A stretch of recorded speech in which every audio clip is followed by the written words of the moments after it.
When I was working in admissions at Stanford and in the work I do helping people apply to business school today, I'm usually working with someone that doesn't need to be convinced that getting an MBA makes sense.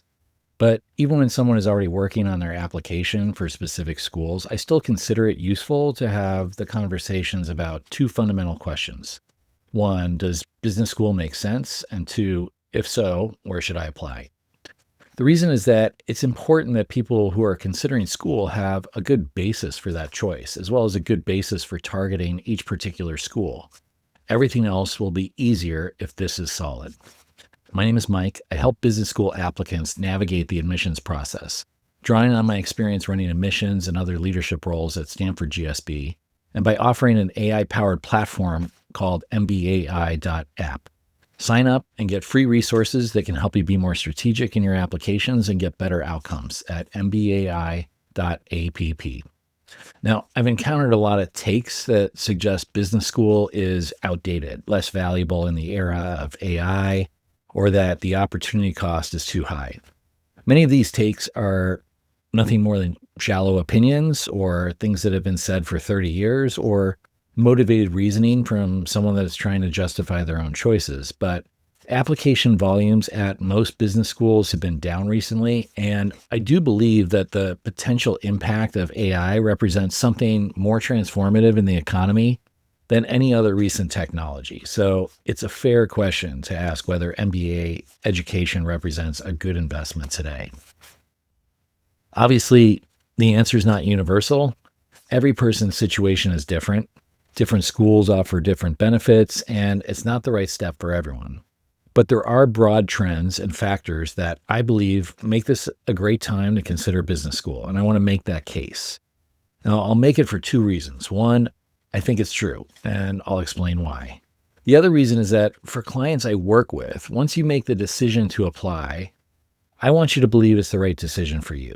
You need to think about it critically and come to what you believe is a rational choice. But as you work on applications, you should let go of any doubt. Your commitment and confidence in your choices will help you navigate the process and manage the emotional ups and downs. So, I'll admit that my goal here is partly to help people feel good about a significant choice they're making. But I do it authentically. And if you disagree, I'm happy to have a debate. There's plenty of room for nuance and counterpoint to what I'll say. I spent more than 2 decades working in leadership education, almost 20 years at Stanford Graduate School of Business, where I developed a number of leadership programs. I helped oversee the launch of the Stanford MBA leadership components that are in the core curriculum today.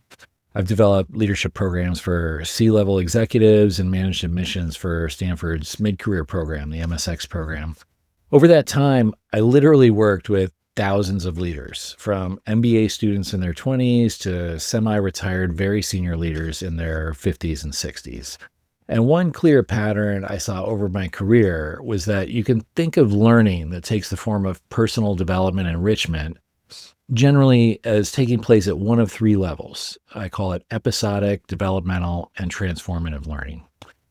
Episodic learning is typically discrete learning. It's the type of learning you get from reading a book, from watching a video, from absorbing some facts.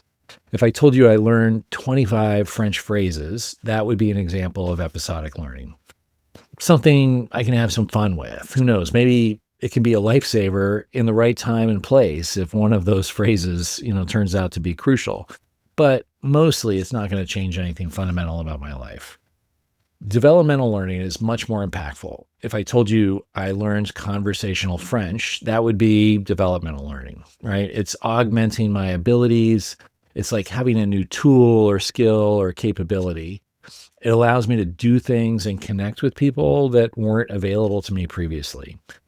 And a lot of career development takes the form of developmental learning. Learning to read financial statements, learning to run a meeting effectively, learning to do different components of your job or the history of your company or, improving your knowledge about your industry. These are all examples of developmental learning. It's really valuable. Transformative learning is something that happens less often. The example I'd use is I became a Francophile, right? That's a form of transformative learning. It means I see the world differently. I see it through a new lens. I make sense of the same facts in a new way. I'm motivated by different incentives. I dream about different possibilities that didn't occur to me previously. And some people maybe never experience this type of learning. Most of us have a few encounters, but short of a near-death experience, it rarely happens quickly or in a moment of profound insight. It's almost always the result of a sustained immersion in a setting that forces us to change, that puts us under stress and pressure to adapt. So as you think about the world, how the economy is shifting, with the nature of work and jobs changing, where it feels like everything's up in the air, there's speculation about whether AI is bringing salvation or doom. And there's this global sense of uncertainty, instability that I think a lot of us are just learning we have to get used to living with. So what type of learning is most valuable?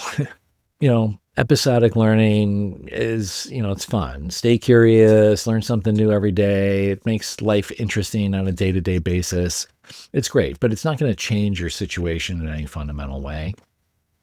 Developmental learning is actually crucial. You want to succeed, it should become a core competency for you to learn new skills, new capabilities. And the good news is that access to information and intelligence in the form of AI can actually help us with developmental learning.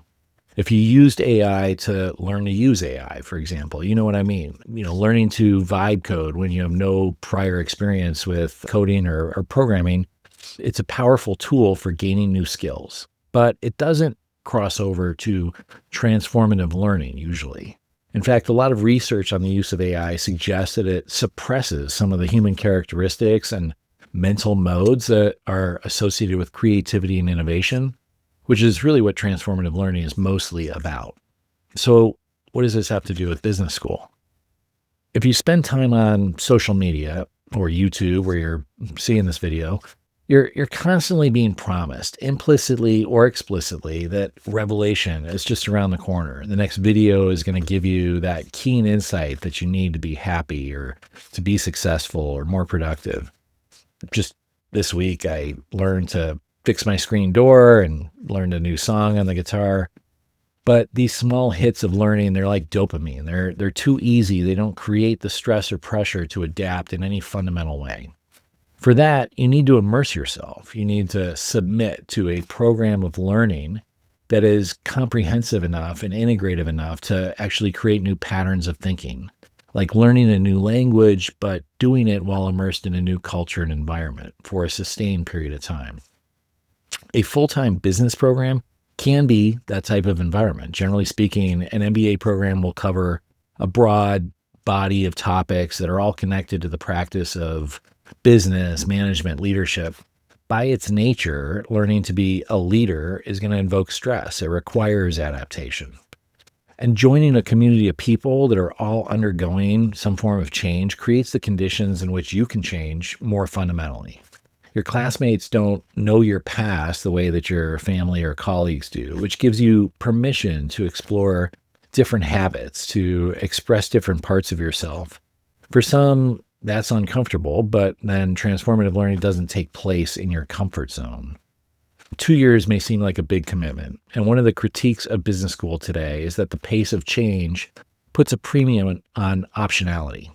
There was a recent HBR article to this effect, and people that use this argument against business schools suggest that being out of the workforce for 2 years reduces optionality. Personally, I think that's ridiculous. Business school is a place where you can explore at least a few different career directions to a degree and at a low cost that is almost impossible to replicate at any other point in your life. The career flexibility that you have during and shortly after business school is likely your high point on that front. And today's top MBA programs don't force a rigid curriculum on you. You take a set of core courses that give you a set of fundamental frameworks and tools.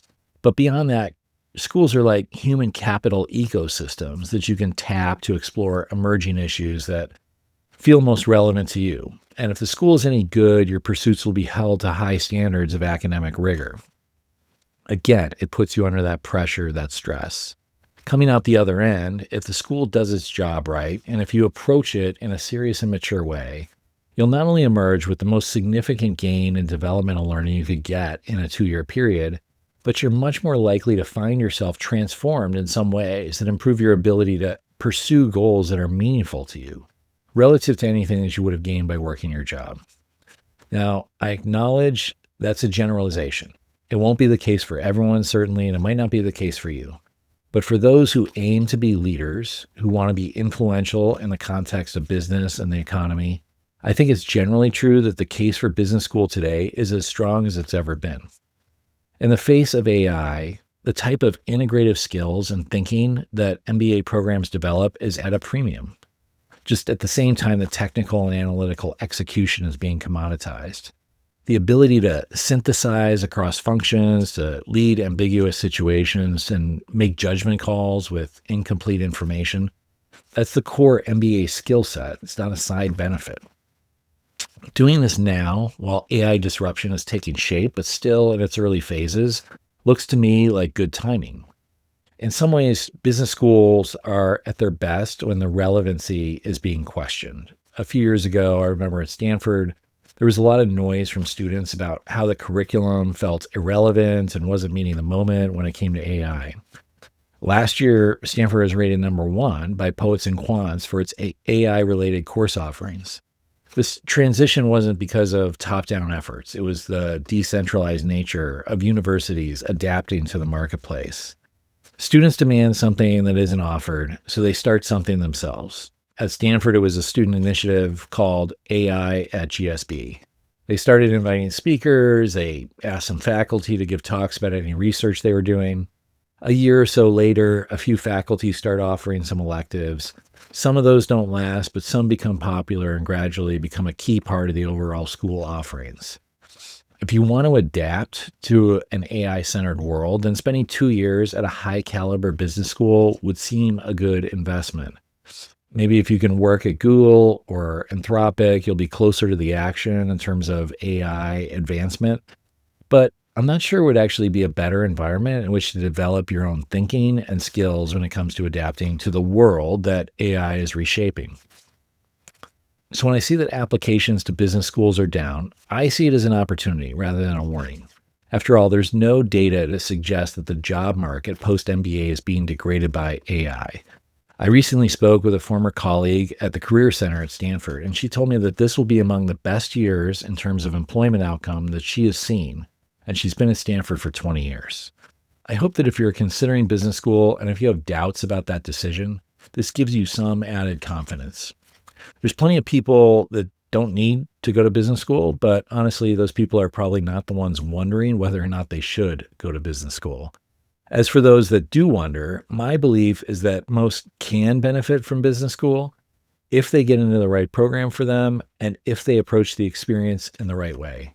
I can say plenty more about that, but that will have to be another video. If you want to discuss how business school can help you reach your goals, reach out to me in the comments below or at my website, mbai.app.